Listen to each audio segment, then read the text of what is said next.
Welcome to Analyst Talk with Jason Elder. It's like coffee with an analyst, or it could be whiskey with an analyst reading a spreadsheet, linking crime events, identifying a series, and getting the latest scoop on association news and training. So please don't be that analyst and join us as we define the law enforcement analysis profession one episode at a time.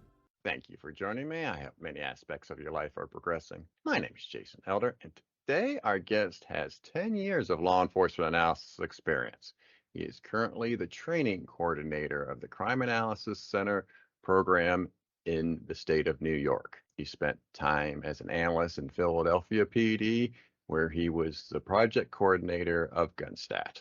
He's here to talk about analysis and training. He comes from the most awesome state of Pennsylvania. Please welcome Anthony DeBruzzo. Anthony, how are we doing? Great to be here. Long-time listener, first-time caller. I love it. A couple of things before we get started here. So we realize that we are not only both from Pennsylvania, but we were in Erie, Pennsylvania at the same time in 1999 as you were a freshman at Mercyhurst College, and I was running around doing various things right out of undergrad before I went to graduate school. So it is possible that you and I could have been in traffic in the cars right beside each other and never knew that someday we'd be talking. We could have both been at the Mill Creek Mall at the same time.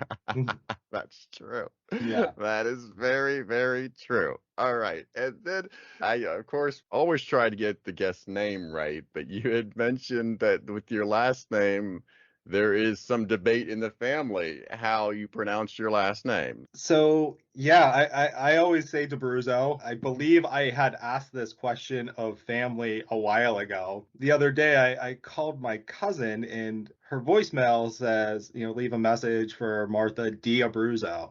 And it just struck me as, wait, am I saying this wrong? Did I miss a family memo? So I just proceeded to ask her that question via voicemail for a while. And then when she eventually called me back, she said she was wrong, but still hasn't changed her voicemail. If this doesn't get resolved, it will be quite an interesting family reunion this summer. I think we're all on the same page. I could be wrong. I do have a very famous cousin, Stephanie DeBruzzo, who was on Broadway and she was nominated for a Tony for Avenue Q. Wow. She's on Sesame Street, does some voiceover work, and yeah, so that's my benchmark, right? Who is famous? Yeah, so it's whatever she says go. I mean, if she was on Sesame Street, like she's gonna hold a lot of weight. Yeah, she carries the most weight. Actually, technically, Alan Alda does when he talks about what his real name is. Which is what? It's Alphonse DeBruzzo. Oh, man. So is he your relation too? That's a debatable question. I literally just had this conversation over the weekend, and there is a family story that my great grandfather is also his great grandfather, but that person had gone to Colorado, was married, had children, the wife died, he went back to Italy and then started a second family. Mm-hmm. I like how this is all being recorded where it's completely unverified family history. But I happened to be home this weekend and with my family, and we started this discussion. And the story is that we share the same great grandfather, I believe. Wow. Now this is turning into, what's the show? Finding My Roots.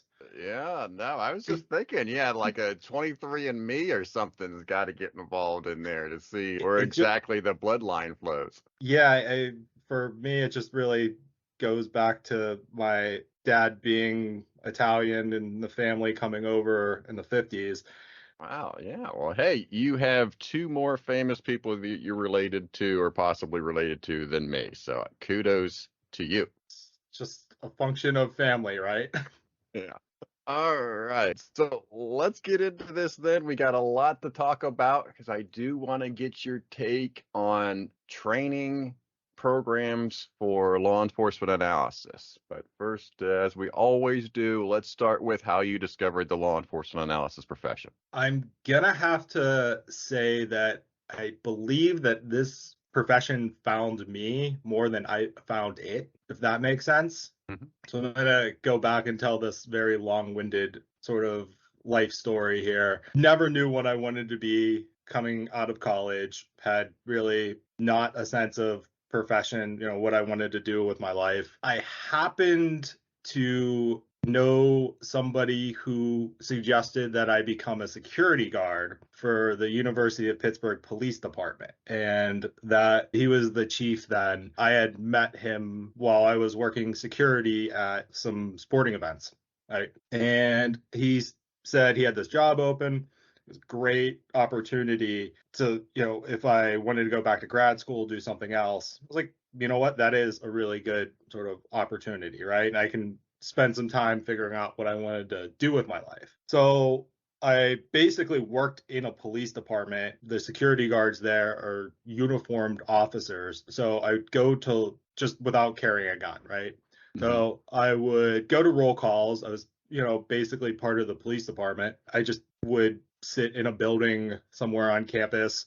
And, after a couple of months getting back into school, I was basically there doing my homework. So go through grad school, ended up going to the Graduate School of International and Public Affairs, got really interested in policy analysis, and then again, not really thinking about this career within law enforcement. I was kind of sort of half in it at the time. Did a senior project, which I actually looked at crime stats in Pittsburgh as part of this, a capstone class. It's like, oh, that was kind of interesting. Got to do some mapping, a little bit of statistics, that sort of thing. When I left grad school, I ended up in the Department of Justice as an auditor. It was not anything that relevant to this, other than it actually gave me the opportunity to see some crime analysis when I was working on audit. I remember I was doing this audit and I was in Providence, Rhode Island, and I was watching a Comstat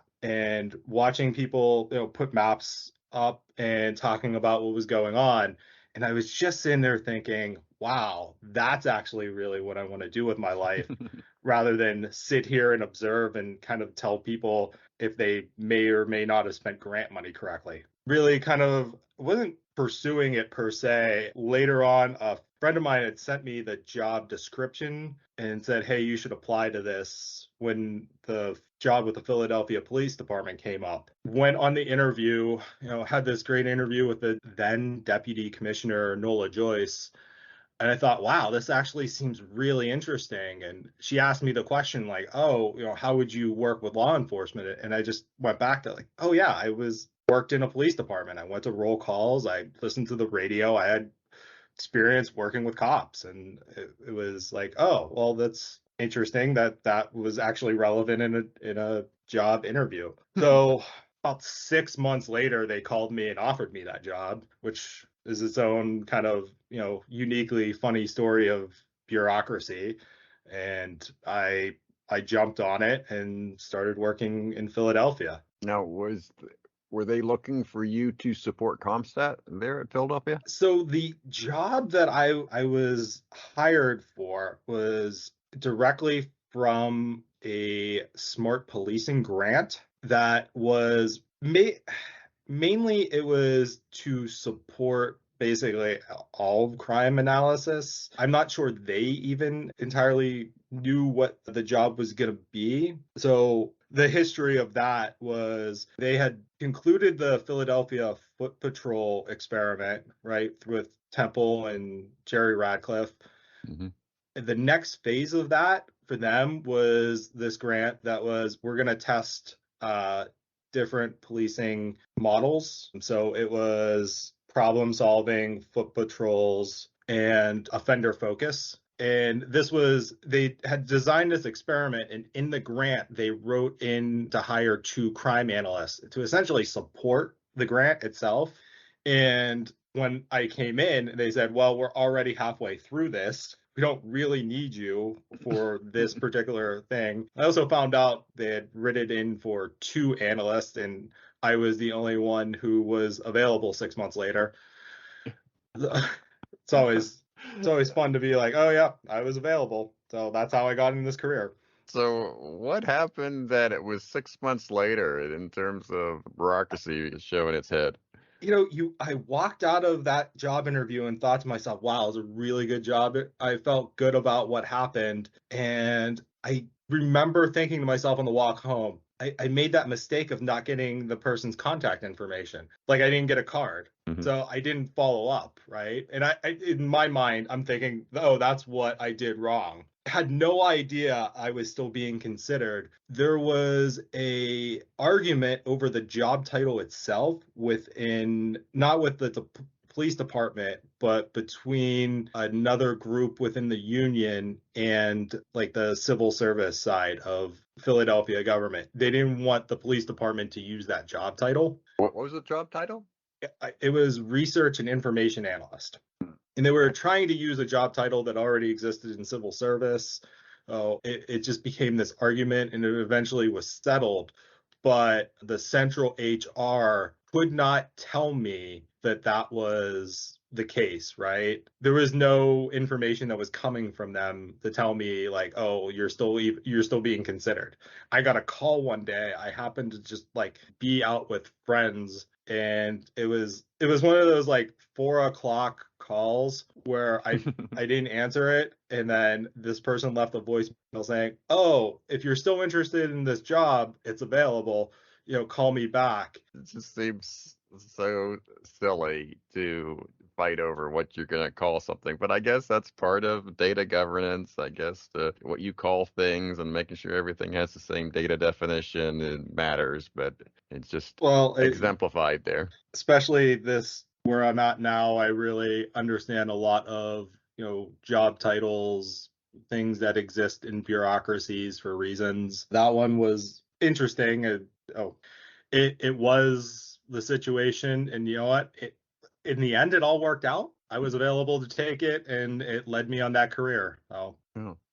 So once you get there, you'd mentioned that the study was halfway over. What did they have you do when you walked in the door for the first time? I meet with the deputy commissioner again. He just said, all right, we're going to assign you to this group who's working with there now. You'll be with them. They had analysts, right? But they were specifically for GIS, and they worked on sort of like the mapping applications that pushed everything out to everyone in the department. There wasn't anyone who was, analyzing, if you will, right? So they had kind of gone with this decentralized model of analysis. Again, kind of like learning as I go, because I didn't understand any of this walking into the door. They really needed somebody to kind of like focus on some strategic analysis around that, right? So I show up, and they, set me up with some ArcGIS. They tell me how to get data and say, okay, you're going to support this.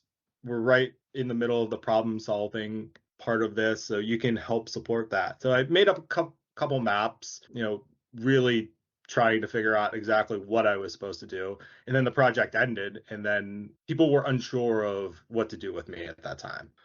I lucked out, and a police lieutenant in research and planning befriended me and got to talking, and he's like, you should be within research and planning. You would be able to support these requests that come in. You should be in with the people who are doing the statistics. So I had a couple of moves within the department within the first 6 months until they figured out where I should be and what I should be doing. And then once I got into that, it was really a lot of sort of requests that required, a little bit of GIS work. It was a lot of questions like, we want to know what's going on in this city council district, or, this area of the city, something that was not clearly defined. So that became my niche for about a year. So getting back to the study then, and I know you didn't work that much on it, but what were the results of the study? I believe it was that their focus had like a try to remember the statistical number, but I think it had more of an impact than either of the other two. So it was, randomized control of 60 areas in the city, right? Each, so 20 on each. And I believe that they found that offender focus policing was the most sort of effective out of those three. It seems to me that there would be, in terms of a study, there would be a very specific set of questions that needed to be answered in a specific way to answer those questions. And it sounds like they just said, okay, here's your data, just analyze this and tell me what you find. No, I was not part of any of that, right? So okay. The actual study, that was all being done through Temple University and Okay. Jerry Ratcliffe, Liz Groff, Cory Haberman, Evan Sorg, that group. Oh, I see. When you asked me the results of the study, I was thinking about it in terms of the policing, but one of the main findings of that was we need more crime analysis, right? And so then the second grant that was written off of that was for us to train police officers in crime analysis. So then my role shifted from, hey, you're the only, I'd say only crime analyst in the city at the time, to you're gonna help train 20 crime. Actually, what did we start with? I think we started with 10. We started with 10. We got to every police district in the city by the time I was done, but we started with an initial class. Are these civilians that were just newly hired, or who are these folks that you're paying? So we started out with a pilot program of recruiting police officers who are already working in their respective districts. We basically had them apply to be the we called them crime analyst coordinator, I believe, for their police districts. And we reached out to the captains and we had them apply by sending resumes, and then determined, who we were picking to go through this initial class. So then we did 2 weeks with those analysts, kind of got them going, saw how they were progressing, and then move forward with another class. So the cynic in me is curious. So the folks that are applying for these jobs, part of me is like, is it just somebody that wants to have a 9-to-5er and that they're looking for like a cushy office job versus someone that's actually interested in analysis? It was mostly the captain's decision, and they were picking people that they felt were going to fit that role the best. It was really driven by, I'd say, their skill sets and whether or not they felt that they were going to be able to do that. I know the schedule played into it for a few people, but we had some really good people within that, especially the first couple of classes that we've had that were, I'd say, like, I learned from them, right? They were able to pick things up. We focused on teaching them a lot of mapping skills, a lot of problem solving skills, and some people really took it and ran. Yeah. I know that's good. That is good to hear. And Yeah. I think there is a lot that an officer can bring to the table when you're analyzing data and analyzing problems. And it does sound like you didn't, because, I've heard the stories that sometimes when that situation comes up, it's like, oh, so-and-so's on light duty. Let's send him or her over to do analysis work, or it's just more a matter of convenience than it is really skill set or desire to do the job. Yeah, we definitely hit some home runs early on with people who had the skill sets.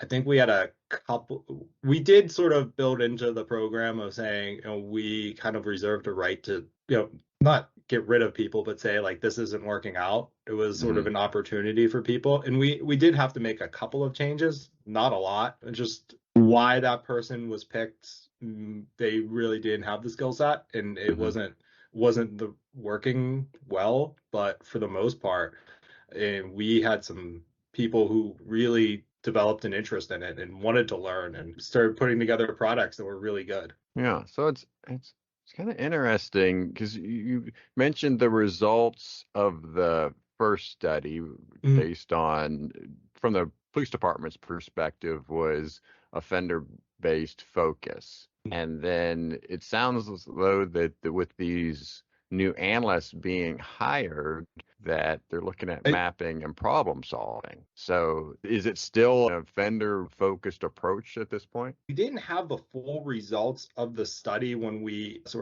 set out on the second smart policing grant. Mm-hmm. We had sort of settled on problem focused analysis as kind of like the best way that we thought a crime analyst could support their respective districts. Mm-hmm. A lot of it was kind of geared towards the approach that, then Commissioner Ramsey kind of set forth when he started there, and kind of revamped sort of all of like the areas, if they will. They started doing more problem solving through these policing servicing areas, and each lieutenant was responsible for developing plans. So Mm-hmm. this was in a way supporting that as well. Yeah. For this class, for this group of 10, are you the one developing the curriculum, No, or at least helping? that was all Jerry Ratcliffe and over at Temple. Mm-hmm. And I was more so technical assistance when they needed it after the training, Mm-hmm. but also responsible for sort of the logistics of it at the beginning. Mm-hmm. I was just saying, okay, here we're going to schedule this out, kind of working Mm-hmm. with the police captains at the time and saying, we're going to need your people for these weeks, making sure that everything lined up. And I'm just, I just realized, so you started in 2010 Mhm. with and you said you were the first analyst at Philadelphia Police Department? Again, I can't say I was like technically the first crime analyst. I believe there was some people who definitely preceded me, Yeah. and they were all really more on the programming GIS side, right? So when I got there's a GIS group, and they were the ones actually supporting Comstat. So Okay. they're the ones who are showing up and putting the map up and showing the information, and they were very focused on the GIS side of things, right? Mm-hmm.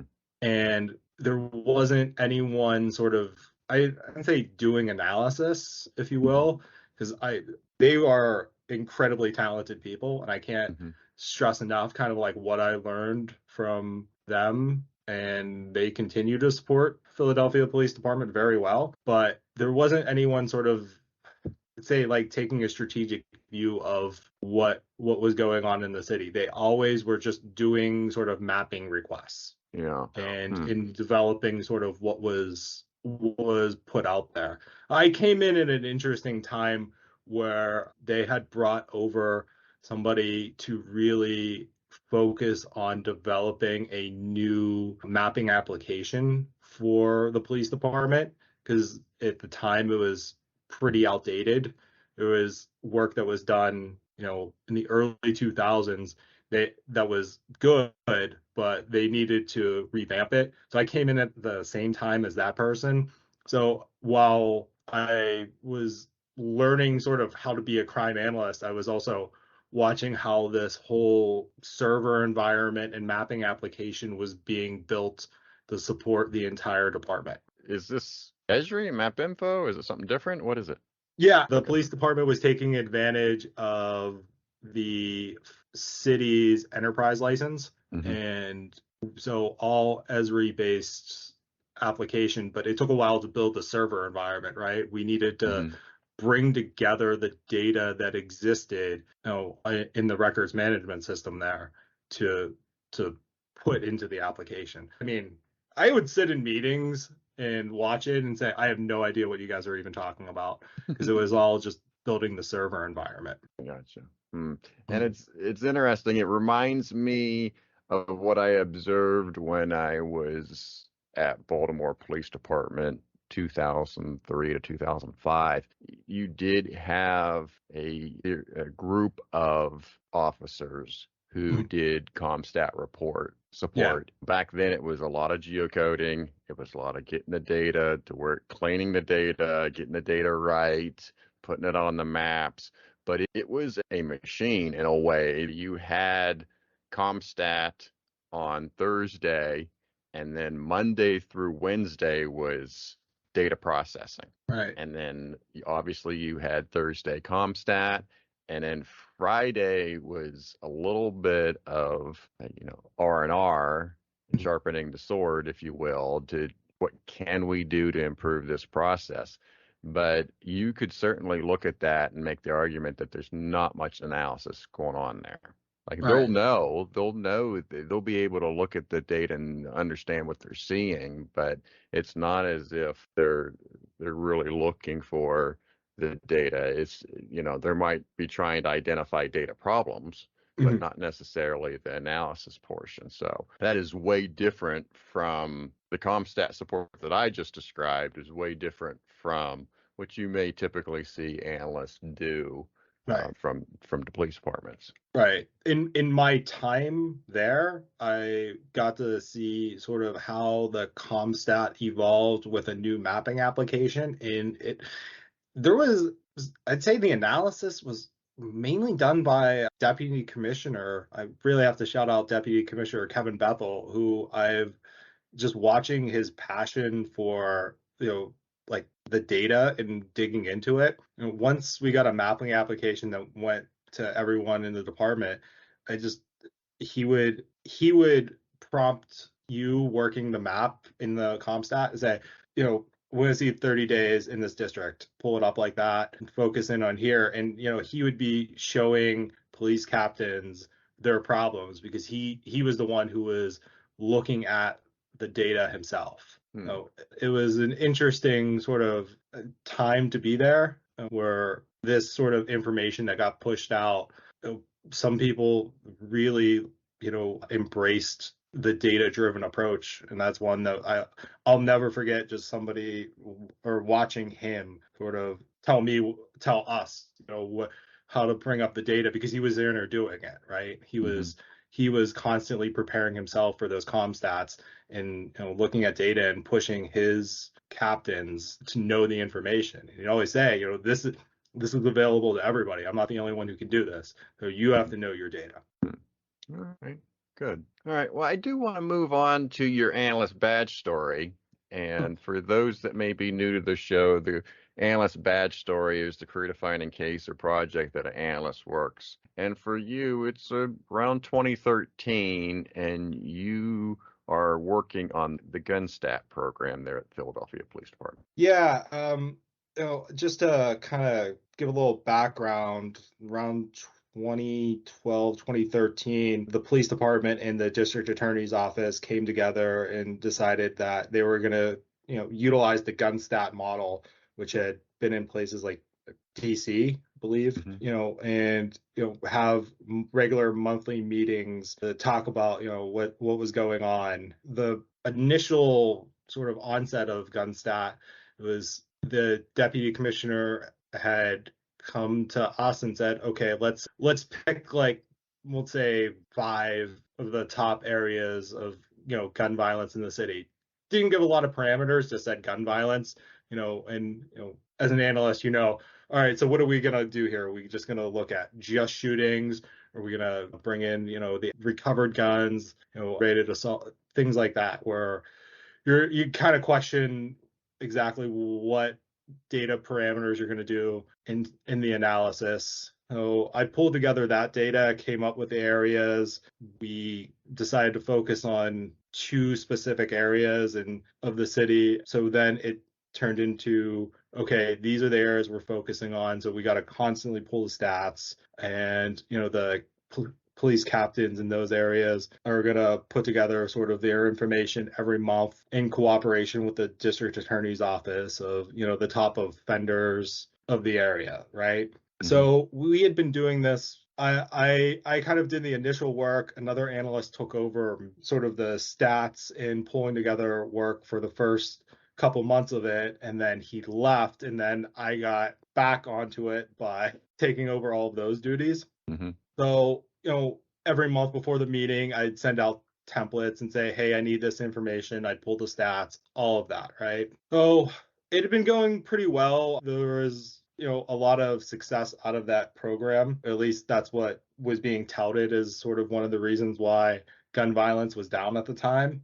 Mhm. And I'll never forget, I did the same sort of routine for 1 week, spent a few days pulling together PowerPoints, changing templates, doing the stats work, show up. And my part of it was always the first, 5 minutes of the meeting. And then I turn it Mhm. over to the captains and ADAs who are talking about the specific cases. So I get up there, I say, here's what's going on in these areas. We only got these many shootings, still showing, down for the year, down for the 5 years, that sort of thing. And one of our deputy commissioners just said, hold on, and started asking questions. And honestly, I was never really truly prepared to answer questions because no one ever asked me questions, right? I was just presenting information. And then suddenly it turned from like casually asking questions to like grilling me, right? Mhm. Just the way, I'd say some of us have seen in a Comstat meeting before where get completely put on the spot and just absolutely dragged, right? Like, where Mhm. did how did you do this? Just asking me all these questions that I never really answered, asking me specifics on the cases, even that, for the most part, I was just like, okay, going through shooting victims, that sort of stuff. And I was just kind of always putting together the data that, I thought was what I was told to do. And it really came back, all these questions, I'm getting grilled, and I have like very little answers. Finally, someone's just like, okay, we're gonna move on. So, I'm sitting there through the rest of the meeting. Wow, what the heck just happened to me? Like, I wasn't expecting that. Mhm. And then this meeting was always at the district attorney's office, so I had walked back to police headquarters, going into the building, and the first deputy commissioner was standing outside, and he said, hey, come here, I want to talk to you. I was like, okay.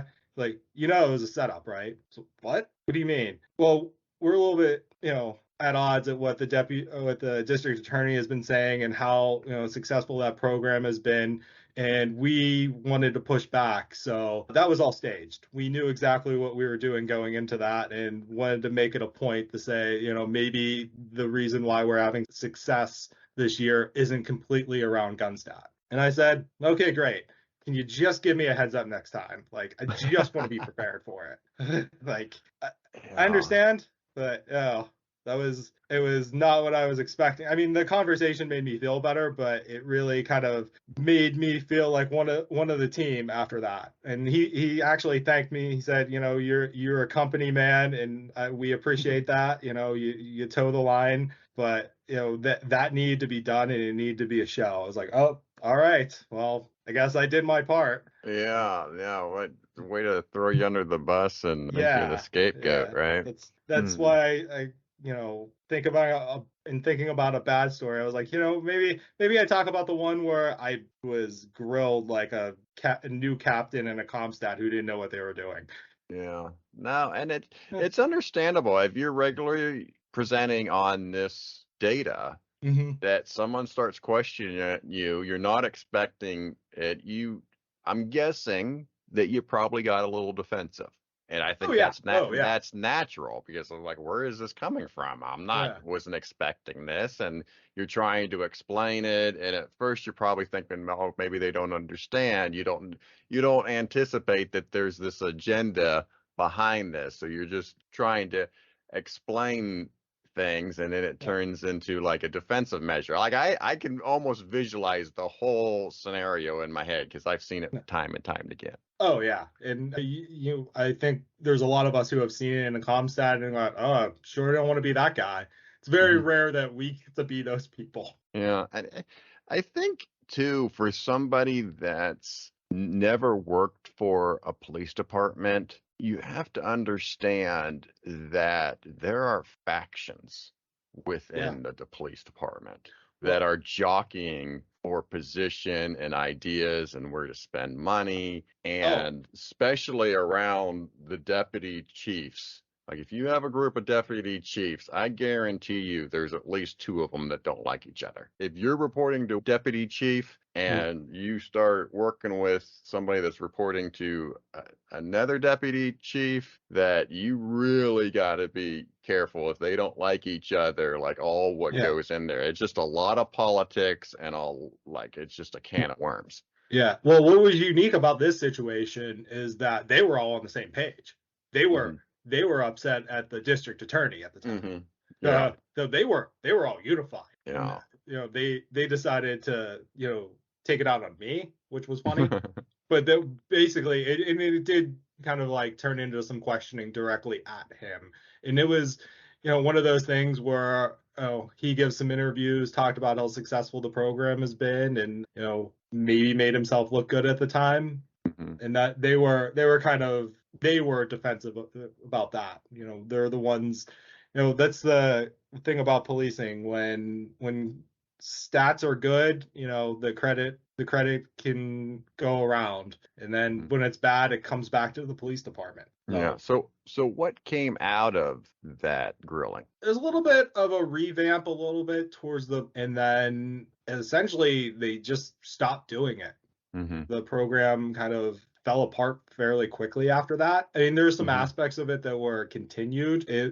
So for those of you who feel the need to look more into this story, Evans, he did a process evaluation of this Gunstat program as his doctoral thesis.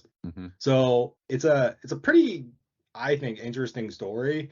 I mean, maybe because I was there. There was a lot of sort of anecdotal evidence of things that were improved, especially between the police department and the district attorney's office. They kind of really got on the same page there for a while.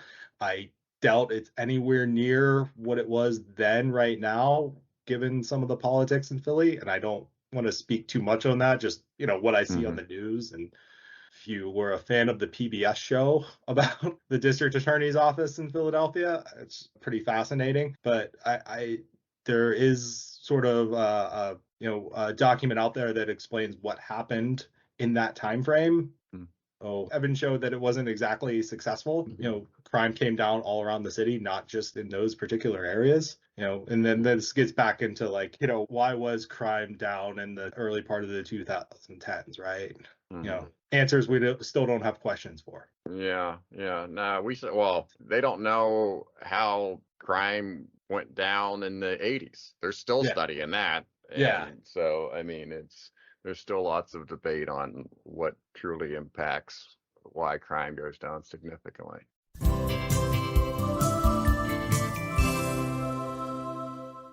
Hi, this is Eric Piza, John Jay College.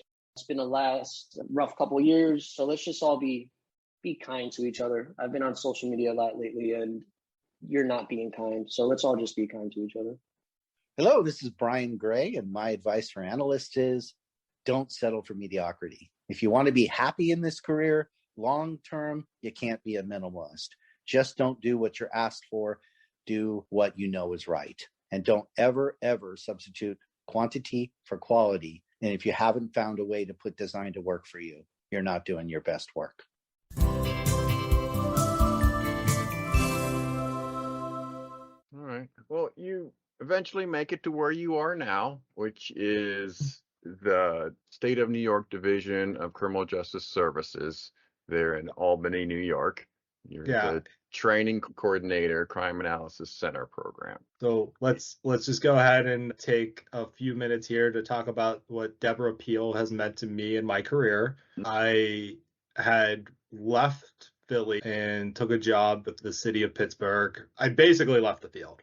Wasn't anything in particular about that. An opportunity came up and I said, I kind of want to move back home for a while. And I, for the life of me, couldn't kind of get the field out of my head. And again, I started this saying how the field sort of pursued me, and I feel like it never stopped. So, sitting there, especially 2015, it was 15 and 16, interesting times in policing. Felt like I was missing out on just sort of being a part of bigger conversations that were going on. Kind of, say regretted leaving, but I wasn't part of the field and wasn't, part of what was going on, and kind of was hoping something would pan out in Pittsburgh where I could get back into the field. It didn't. Deb Piehl, who truly a friend, mentor, I don't even know, I can't say enough kind words about her and what she's meant to me. Emails me this job description and says, this is pretty much everything you were kind of doing in Philadelphia. You need to apply. Okay, Deb, I'll apply. I'm not going to move to Albany, New York. 6 years later, I'm living in Albany, New York. Her keeping in touch with me after I left the field and, always sort of encouraging me to find a way back is definitely how I landed here. And once I got here and really meeting everybody in this program, we have very, very talented analysts within the state of New York. And I was really blown away by things that I saw and learned in our center program. And I was like, wow, I'm glad I'm a part of this. So that's the short version of why I'm here. Yeah, no, Deb's great and Yeah. so well connected. We obviously had her on the show, and she's still a great influence to the IACA and many analysts. So it's not a surprise to hear that story. Yeah, I know she is well connected and knows everybody, and I appreciate the fact that she still takes time to check on me personally, right? We have a lot of deep conversations about the field and things like that on a regular basis. And it helps me a lot. In fact, I can say I've put together trainings, and I will call Deb and just kind of talk about some stuff, and she gives me really great ideas. So let's talk now about what you're doing now. A lot of things. It says training coordinator, but as we all know, our jobs sometimes involve a lot of different things. So just a little bit about the program. There are currently 10 crime analysis centers around the state of New York, which are funded by us at the state. When I first came on board, we had a total of 5 centers. So we've doubled in size in the past 6 years since I've been here. We are looking to open what will be technically our 11th center, which will be a New York City Crime Analysis Center, which is going to be primarily supporting the HIDA program. So that's a different thing than what we normally have done. Our centers are all sort of embedded within police departments around the state. And, we take a regional approach to crime analysis. So our centers, that are in like Buffalo, Rochester, Syracuse, Albany, they're supporting all the jurisdictions in their county and surrounding counties. So we're providing crime analysis support everywhere we can. The center in New York City is going to be a little bit different. It's going to be a little bit more geared towards aiding in sort of analysis for prosecution and some other sort of bigger investigative things. So that's exciting. Our governor mentioned it the other day in her State of the State and in her budget address. So it's a high priority for what we're doing up here. Long-winded way of saying my role is to make sure that we get training out to people. So it's a lot of hosting our own training, which we've started because we have so many people coming into our program. We do week-long academies for new analysts. So that's sort of taken over sort of the bulk of the training that we do. And then I throw in supplemental things where we have the need, for like an I2 class, an ArcGIS class. We do access, just getting those things going. On top of, making sure that these things are relevant, my job is a lot of logistics. And we also do a public safety symposium, which will be September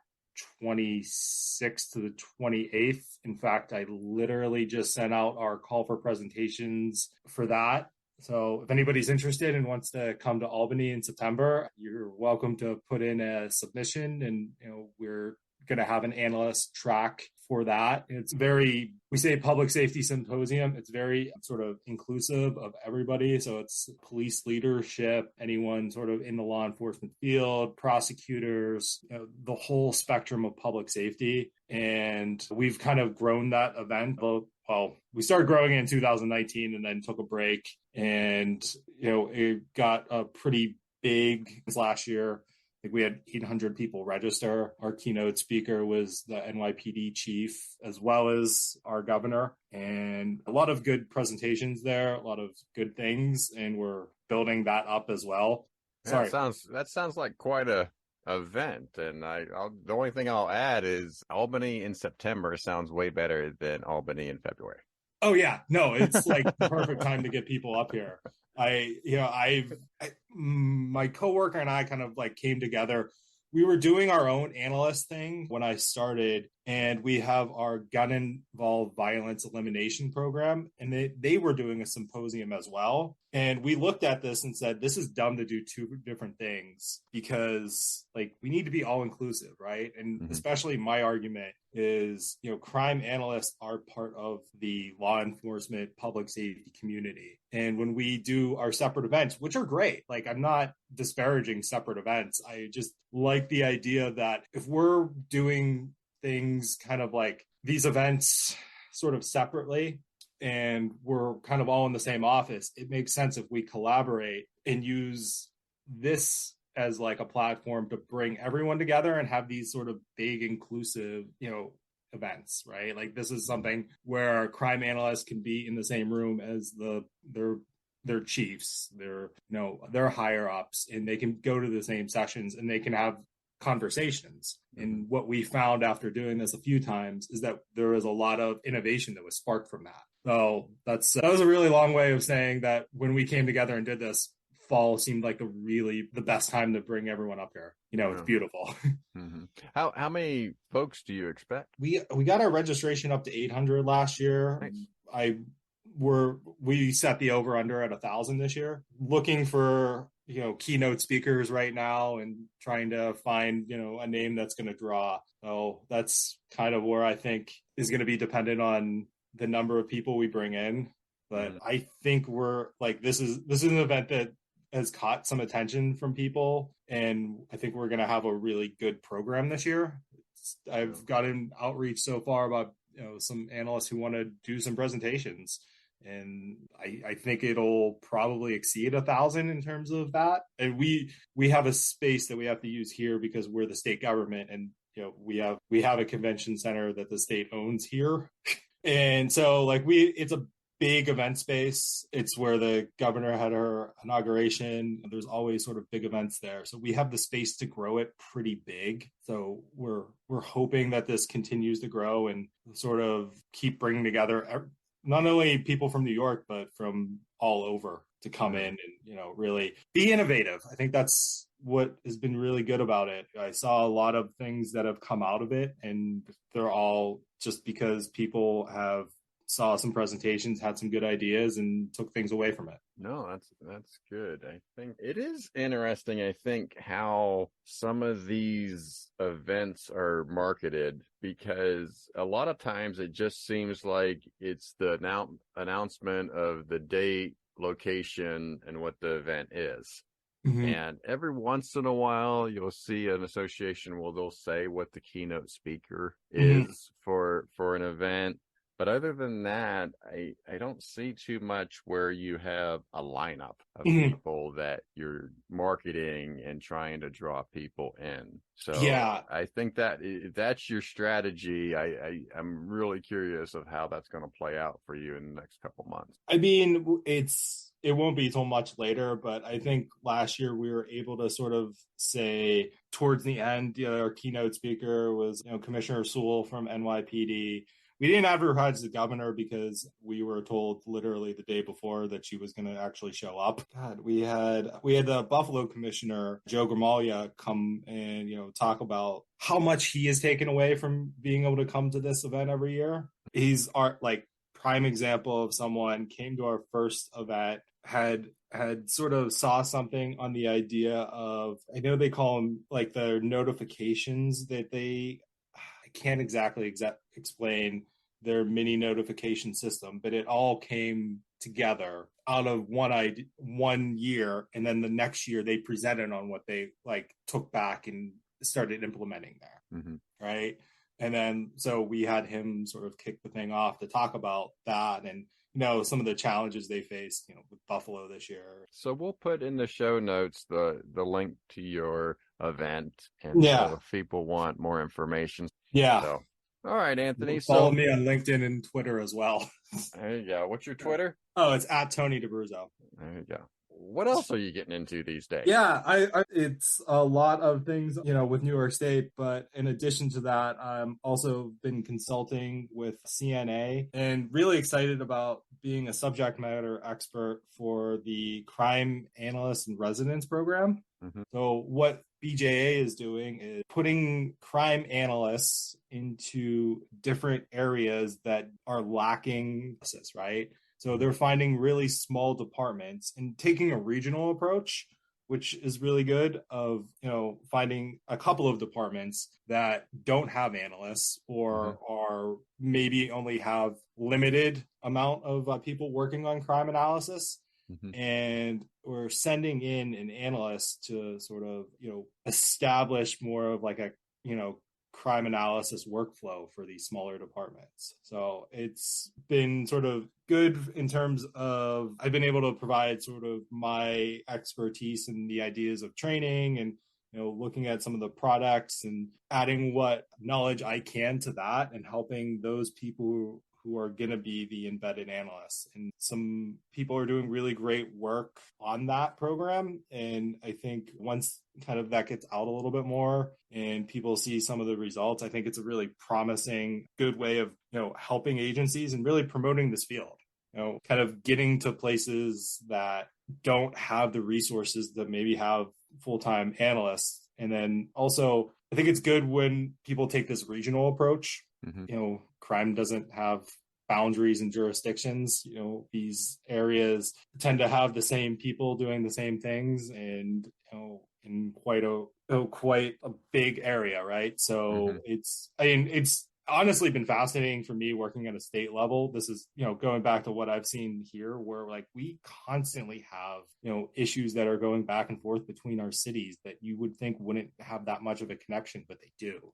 And so that's why I was able to sort of provide expertise early on and say, thinking about it from a regional approach is the best way, just because you could put an analyst in one small department and they're going to do so many things, but they're not going to see sort of that big picture. So the more you get people on board in an area, the better I'd say an analyst is going to be able to sort of help and provide, actual analysis and products. Do you have an example that you could tell us of what departments are included under one analyst? So the first pilot site was Fitchburg, Wisconsin, and those actually include Middleton, Monona, Sun Prairie, and Verona. So that's 5 agencies kind of working together on it. All right. I've been to Verona. Really? Wisconsin. Yes. Verona, Wisconsin is the home of Epic, which is the major healthcare records management system, if you will. Really? So a lot of hospitals have Epic, and that's where they are home. Verona, Wisconsin, they have this ginormous campus in the middle of cornfield where people go and get trained on Epic. So yes, I know. I at least know where that area is. Yeah.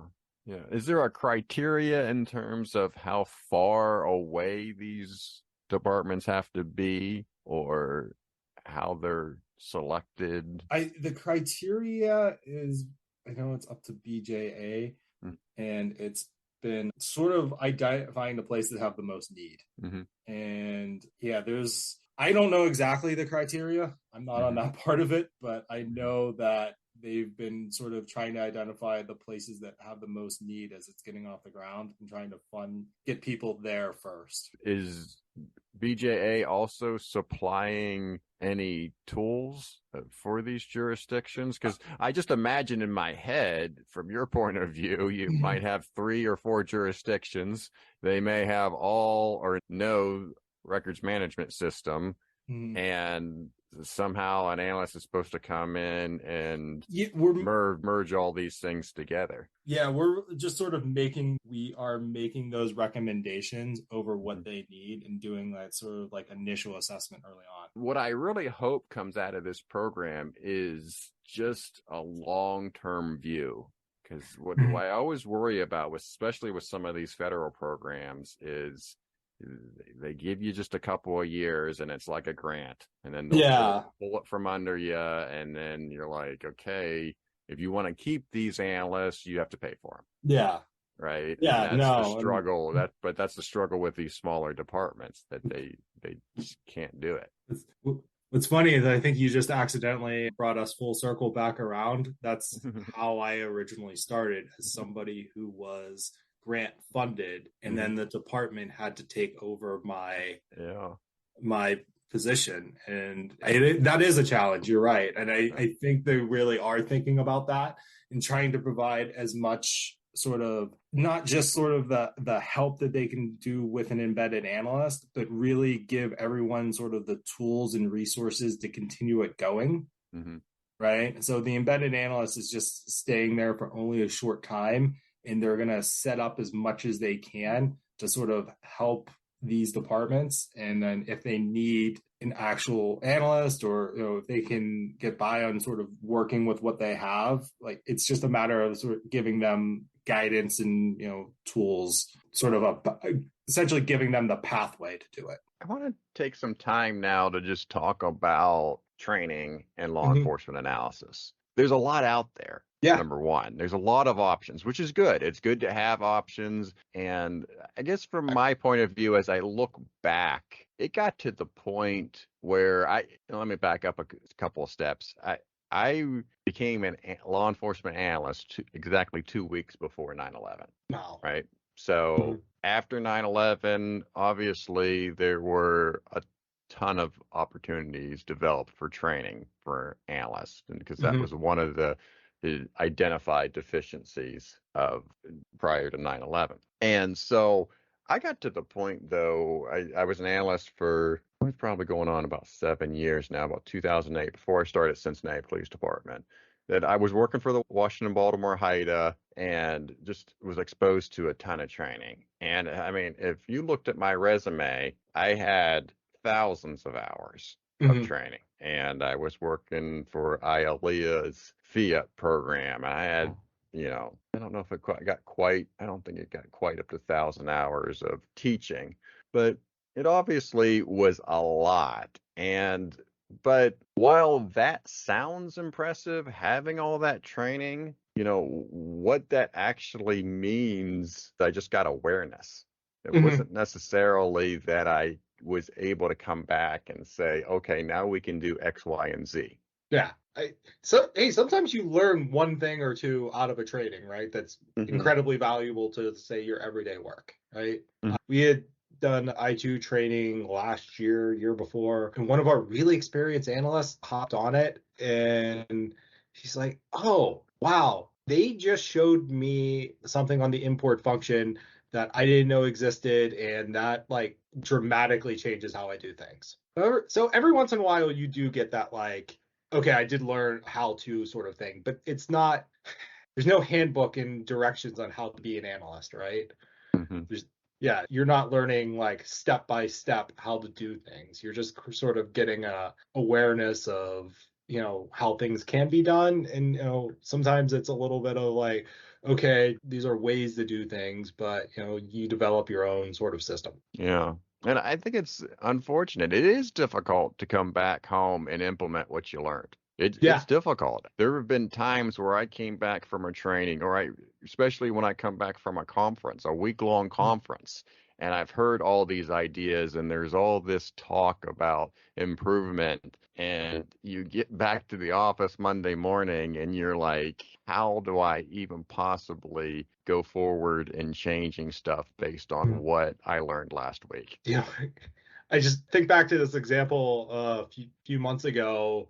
We do this analyst academy, and there's some parts of it that, at the time don't seem all that relevant to our analysts. And then like 2 weeks later, somebody calls me and asks me this question. And I just like, I didn't want to do it. I phrased it better than I did, than I'm thinking of it. But, I was like, you just learned this in training. You learned literally exactly this thing of where to find this information in our training. Mhm.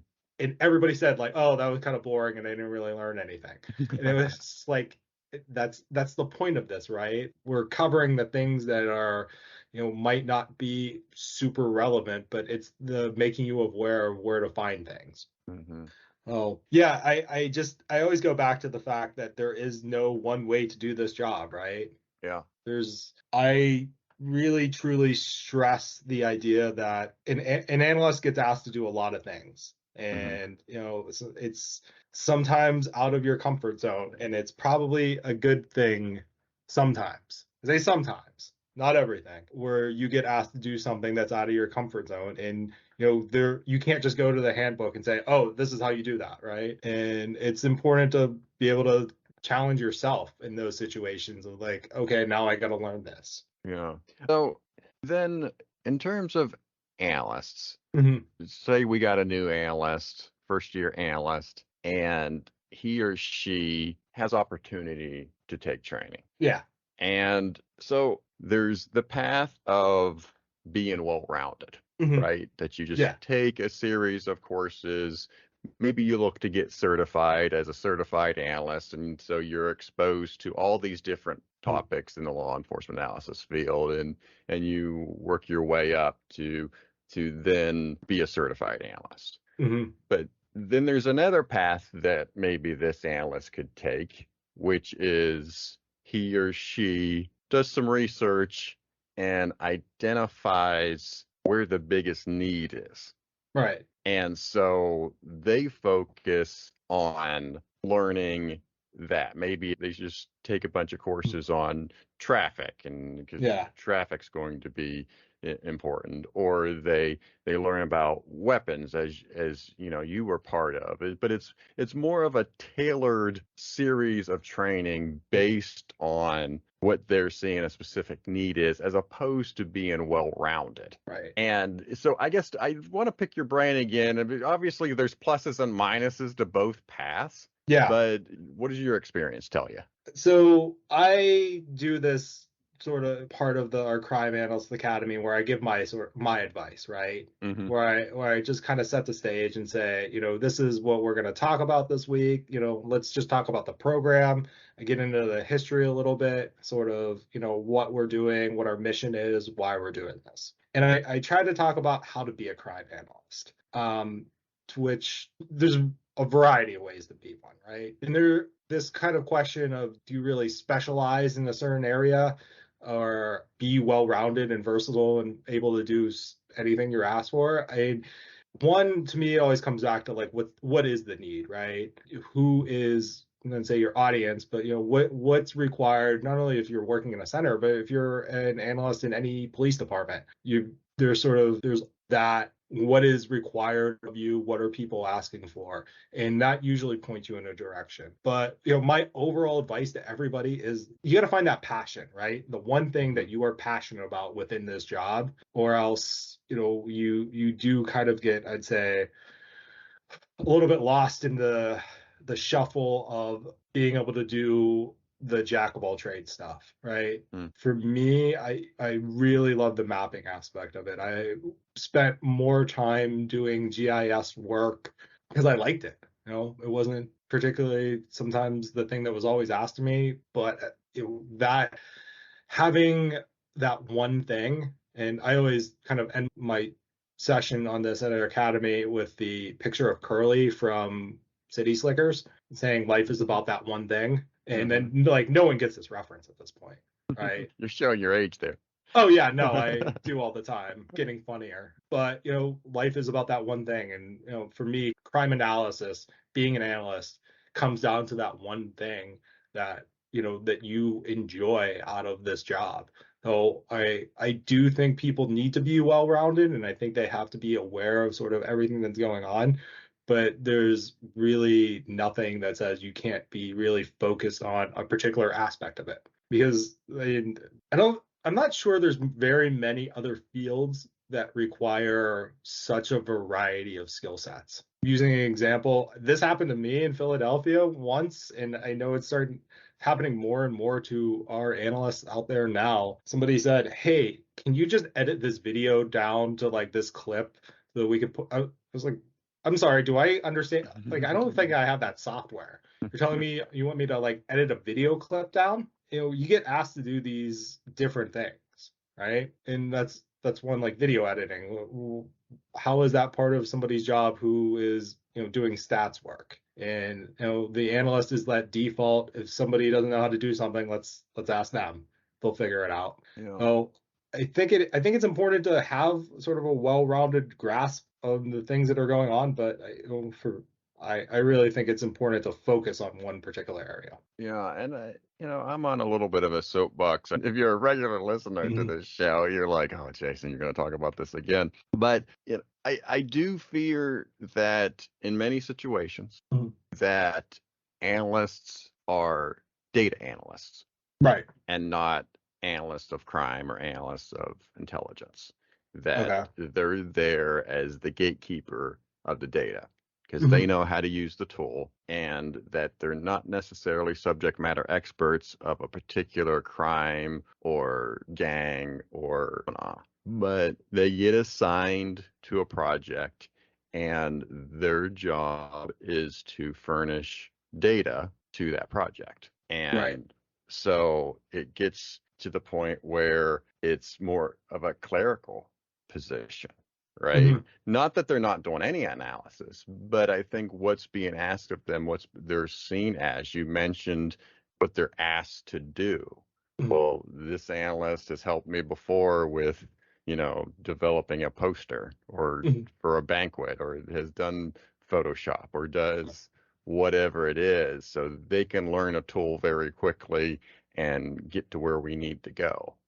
And it's not that I'm suggesting that they shouldn't be doing that, or if they can't. I'm not saying they shouldn't say, "No, I'm not helping you." I'm not suggesting that. But I do fear that because of that, because that they're just gatekeepers of the data, that is hurting the profession in the long run. And we talked a little bit about it in the prep call. We, and this is got a lot of chatter on LinkedIn about a month ago when there was this analyst job in Florida for the state of Florida, and the starting salary is $40,000. Right.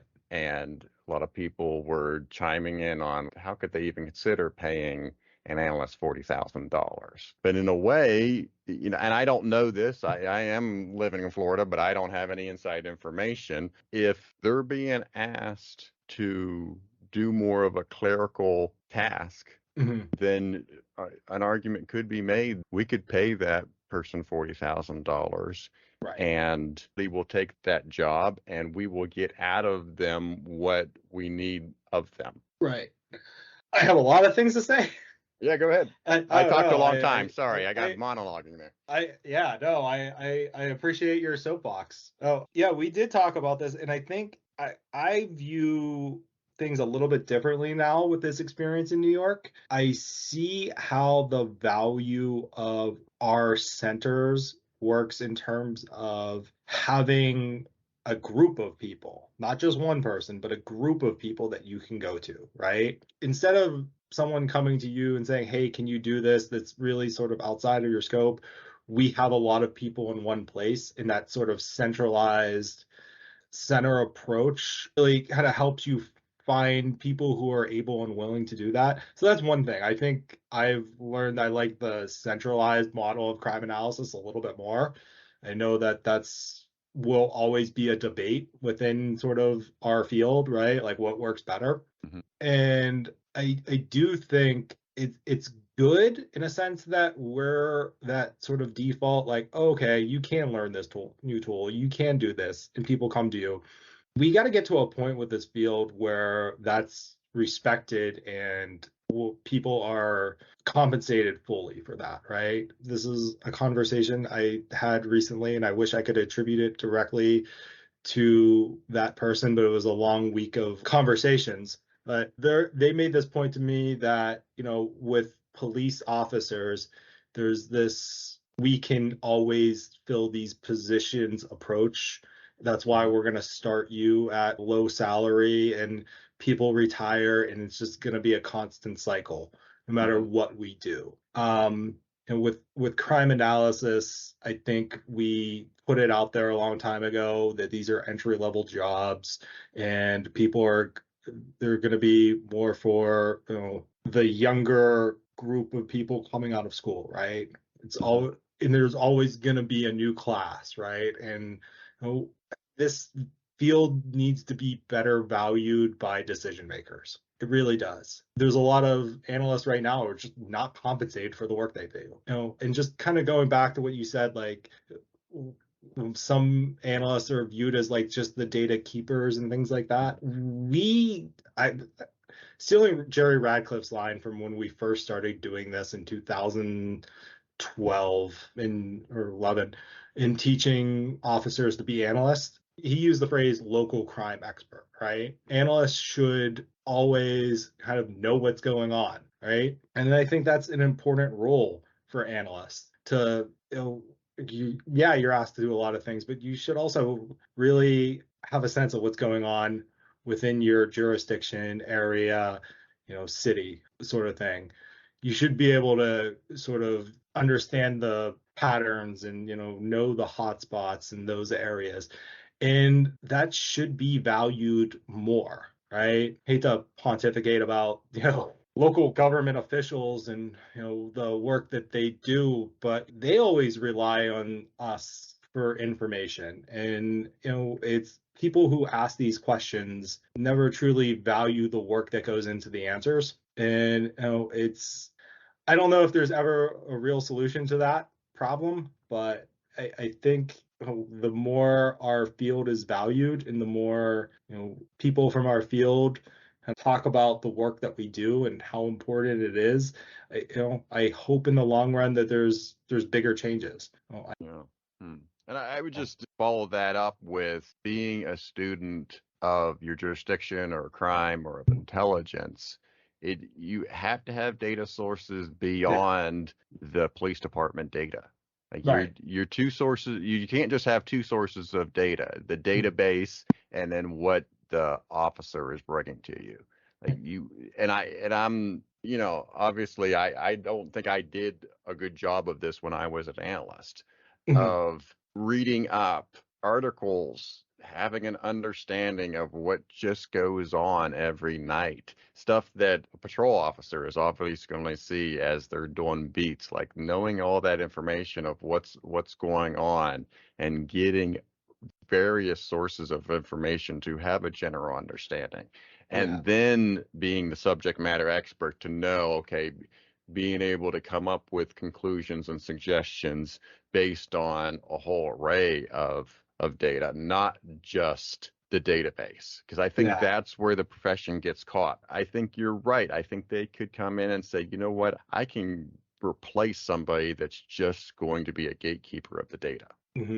Yeah, it's this mentality that there's always someone to take a job. And I work with a lot of people who have that sort of mentality of they're constantly knowing what's going on. And one of the things we haven't really talked about, and I know this conversation has come up a lot in our profession this last year, is the burnout, right? The people who are paying attention 24/7 and dealing with all of the information, they're equally as stressed, right?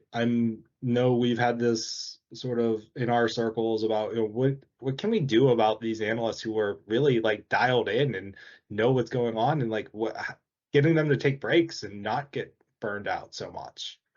I've talked to a lot of our analysts who are just, especially ones that are working on homicides, and they get called in at all hours because they're that point of information for investigators, because they've been dealing with cases and they know a lot of information that should be valued in a way that I'm not sure enough people are doing. Yeah, there's definitely a bigger movement towards mental health. Yeah. And which is good, good, is understanding hugely the impact of stress Yeah. on there, and I highly suggest anybody listening to just be able to recognize and to take mental health seriously. Yeah. Right. Oh, So it's really important. And, in this profession, you're exposed to so much. And, I think some of us, I know for a time, there was a point where I was just constantly looking at shooting data itself. And it's a little bit easy to sort of work with data and not really think about how these are lives, right? mm, And, sometimes it just hits you and you're like, oh, no, wait, this is talking about, what happened to people. And always sort of keeping that perspective in mind too, I think is important in our field, right? Like mm-hmm. there's a lot of aspects to society that we're dealing with in our profession that is adjacent to the entire profession of policing, right? We're not the people responding to the worst of the worst, but we're there and we're part of it. We're part of the team.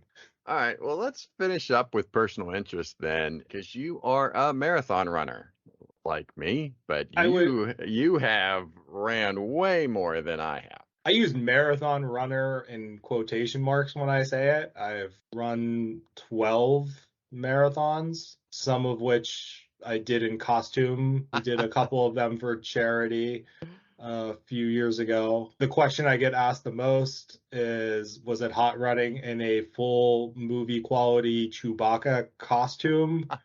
The answer is no. It's surprisingly breathable. Just can't wear the mask. Oh man, I need a picture of that. Will you send me a picture of that? Oh yeah, I gotta find it. It's out there in various ways. Yeah, I took a break after 2018. I had shoulder surgery, so that kind of rolled out a year, and then, a year turns into 5 years. So I went back and did one last year in Pittsburgh. It's a good time. I always, run with friends, and turns into more of a, stopping to talk to people than serious running. So that's why I use the term loosely. Yeah. Yeah, it is a social event. When it's race day, I mean, I love race day. Mm-hmm. But prepping to get there is the work, right? Oh It's yeah, all no, that that's training awful. that Yeah. it's the hard part. Unless you're really trying to work to get a certain time, which I usually do, but Yeah. race day is a special time. Let me ask you this: are you a headphone guy when you do on race day? No. No? Yeah. Yeah. I don't get it.